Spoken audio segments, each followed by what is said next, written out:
അപ്പൊ അളിയൻ കാര്യമൊന്നും അറിഞ്ഞില്ലേ? ഇല്ല. എന്നാൽ ഇനി ഞാനത് പറയാം, ആരും ഞെട്ടരുത്.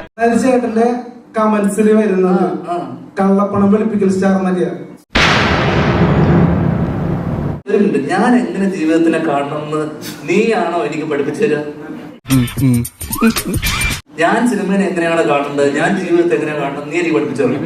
അല്ലല്ല, സിനിമയെ കുറിച്ച് എന്റെ കാഴ്ചപ്പാടും ഞാൻ എങ്ങനെ സിനിമയെ അപ്രോച്ച് ചെയ്യുന്നുള്ളത് രണ്ടുണ്ട്. മൂർഖനെയാണല്ലോ ചവിട്ടിയത്. അതേ സീരിയസ്നെസ്സോടെ ഞാൻ ജോലി ചെയ്യുന്നു. ഇവിടെ ഏറ്റവും അച്ചടക്കത്തോടുകൂടി ജോലി. നീ പറഞ്ഞപ്പോ ഞാൻ കേട്ടോ, ഇത് നിർത്തി, ഒരു സെക്കൻഡ് നിർത്ത്.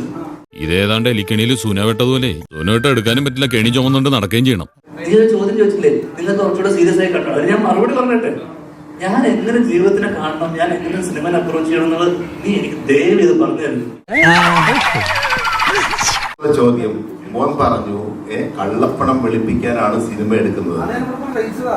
അല്ല, യൂട്യൂബില് താഴെ ഇടുന്ന കമന്റ് വായിച്ചിട്ടാണോ നീ പറയാ കള്ളപ്പണം വെളുപ്പിക്കുന്ന കാര്യം? അതല്ല ഉദ്ദേശം. നിനക്ക് എന്ത് അടിസ്ഥാനം ഉണ്ടായിരുന്നു പറയാൻ? എന്ത് പ്രൂഫ് ഉണ്ട് നീ പറയുന്നതിന്? ഈ താഴെ യൂട്യൂബിൽ കമന്റ് ഇടുന്ന ആൾക്കാരാണ് പറഞ്ഞിട്ടല്ലേ. നിനക്ക് എന്തെന്ന് അറിയാമോ ഇതിനെ കുറിച്ച്, സിനിമയെ കുറിച്ച്? അപ്പൊ മിണ്ടരുത്.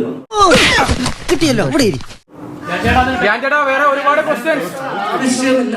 നമ്മളൊരു സ്ഥലത്ത് വരുമ്പോ ഞാൻ ഇവരൊക്കെ എത്ര കാലമായി കാണുന്നത് അറിയുന്നു. അൺപ്ലസന്റ് ആയിട്ടുള്ള, ഒഫെൻസീവ് ആയിട്ടുള്ള ചോദ്യങ്ങൾ ചോദിക്കുന്നത് നിർത്തുക. എന്തുകൊണ്ടാണ് ഇത്ര സിനിമ എന്നറിയുമോ? ആൾക്കാരെ വെറുപ്പിക്കാതിരിക്കുക, വെറുപ്പിക്കുന്ന ചോദ്യങ്ങൾ കിട്ടിയാ? ഇല്ല, ചോദിച്ചു വാങ്ങിച്ചു.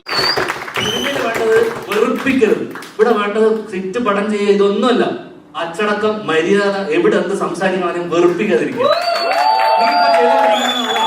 ചെറിയ വട കൊടുത്ത് വലിയ വട വാങ്ങിച്ചു. കോട്ടെ സാരല്ല, ഞാൻ മാത്രമേ കണ്ടുള്ളൂ. ഇനി ഇവിടെ നിന്ന് അഴിവണ്ടാവാ, നമുക്ക് അങ്ങോട്ട് മാറിയിക്കാം.